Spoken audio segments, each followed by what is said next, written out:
G'day guys, how's it going? Welcome back of course to the Time Bomb channel. Hope all is good in your part of the world. Today's video, watch review of the Helm Khuraburi Titanium Diver. Probably some bad news to start with. Today the channel may need to close as I don't think I'm going to be buying another watch this year. Why, I hear you ask? Well, yeah, I bought another Helm, and like the other ones that I own, it just ticks all my boxes. It still costs under $400 US. So why do I need any more watches when I've got one of these? What are those boxes that the watch ticks so successfully? Well, I kind of had a little bit of a think about this because I used to talk about it in many of my earlier vids. One second, zoom. But yeah, so I mean, the first box was around a cool nickname. So it's called the Khuraburi. Yeah, beautiful place out in Thailand. I haven't been out there, but yeah, that works. Box number 2 was brand history and demonstrable design success. Brand history, well, they don't have heaps of that, but demonstrable, they make up for that in demonstrable design success. You know, they've got four watches. I really hope they bring out something new in 25, and all of them are just, you know, the design works. Another box is watery goodness and how that enables unlimited usage, whatever you're doing, whatever the weather. 300 meters ISO rated, yeah, box ticked. Another box is good loom. I'll show you some of that later. This thing is you know, like an eager puppy. As soon as the light hits, it's off. Bezel utility is another box, and again I'll show you a little bit more of that as we move on. So yeah, I mean, to me, Helm watches are the tool watches of the blue collar dudes. But yes, like most watches, they aren't faultless, and there's a couple of tiny niggles that I'll go into later. So Snow White's dial here is a very good place to begin. I mean, yeah, the dial is so clean and it's so legible. Just a little bit of framing on the hour markers, etc. The hour markers themselves, you know, huge big geometric lumps. They are yeah, they're not exactly refined, but again, they don't need to be. They're not supposed to be. They're supposed to be clear and legible, and they do that without hesitation.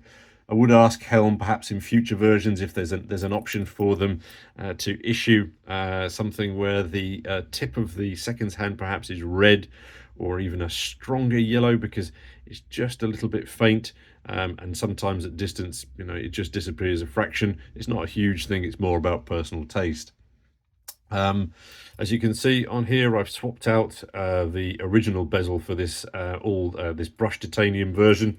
I just find that I think it makes the I think it frames the dial very well, but it also makes then when on this bracelet that uniformity of the titanium, because it's slightly muted, it's brushed, it's darker.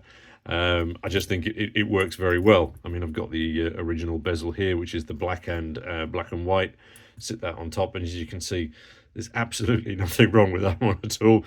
Again, it works brilliantly, but I just felt, yeah, that uniform look just appeals to my eyeballs today.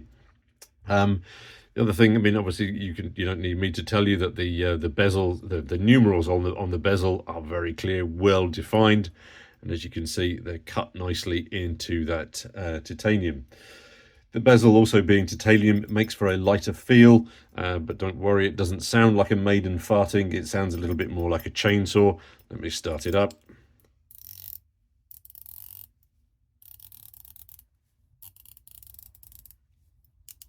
I mean, just absolutely brilliant. And it's so rigid and solid and sits in those spaces. There's absolutely no way at all that you're going to be knocking that thing out of place, whatever you're doing. Alignment, I think, is almost there. I mean, yeah, I can just see it there, just a fraction. So I look through the camera when I'm doing this. It's almost there. It's not, again, as I say, perhaps, you know, sort of massively perfect. But again, I don't really have an issue. It's clear enough and it works enough. And it's supposed to be a ruggedy tool watch, not a refined dress watch. So yes, whilst it might be like 0.5 millimeter or 1/3 of a millimeter out, I'm able to work with that. Case back, as you would expect, standard Helm, very, very, very deep, heavy engraved there, and then the little bit of etching around the edge showing your Seiko movement, ISO ratings, and all of the other bits and pieces. It's being the no date, this is the Seiko NH38 inside, and our beautiful crown over here engraved. I think it's an 8mm crown. I mean, it's just, yeah, so grippable. The one teeny niggle that, as you will see here, is that the get it on the right one, that the relationship with the movement is a little bit loose, and I'm wondering if on future iterations they could just tighten up that wiggle just a fraction, because it would make for slightly more yeah, you see, just as you leave it there. Again, personal preference, and again, I'm sure a lot of people can live with that. I just think it might, for more precision time setting, it might be better. I plumped for the titanium version this time of the Khuraburi, as my aging broken body is starting to appreciate the weight saving that is provided here. And just to sort of give you an idea of that, on an unsized titanium bracelet, it weighs 145 grams. Now, I've taken a few links out of these, so I'm imagining that that's closer to around 120. And on rubber, it weighs just 97 grams. So, whilst a big, a big-ish watch, it doesn't weigh that. Some of the niggles that I mentioned earlier are evident. Firstly, whilst we're talking about the bracelet and the clasp, I think the clasp is the worst one. As you can see from the photos here, the machining is a little bit rough around the edges, but again, it's semi-forgivable, because I think, yeah, as titanium, this is going to get marked up over the years. One thing I think they should work on, and that's the fold over on the clasp here. I think it could sit better, more centrally in that gap. And I also think as well that this clasp is just crying out for some release pushers on here.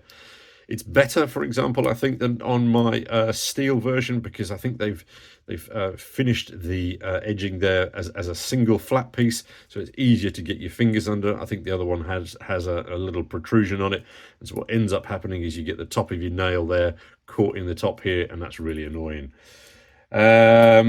Strap options, I mean, sorry, let me just zoom back out. Strap options are plentiful. I've plumped for a few here. We've got the Snow White's all white option here.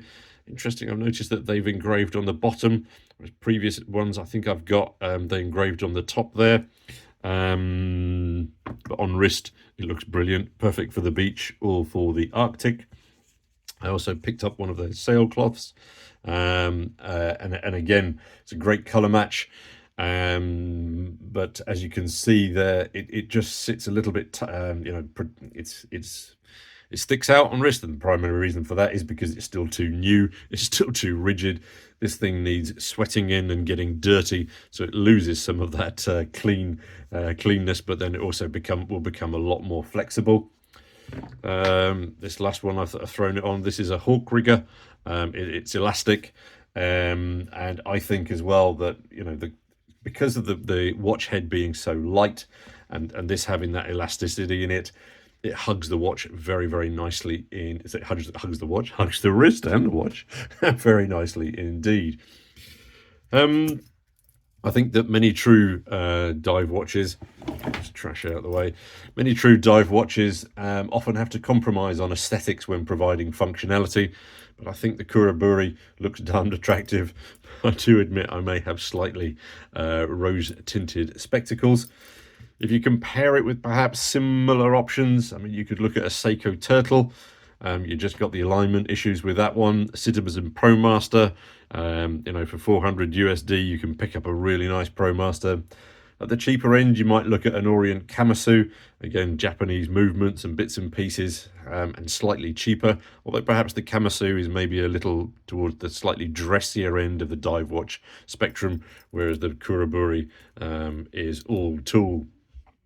So, in conclusion, it's a statement of practicality, which I think works well in both casual and hard knocks settings. But over to you guys. Let's hear your thoughts on this one down below. Again, wishing you all the best for 2025.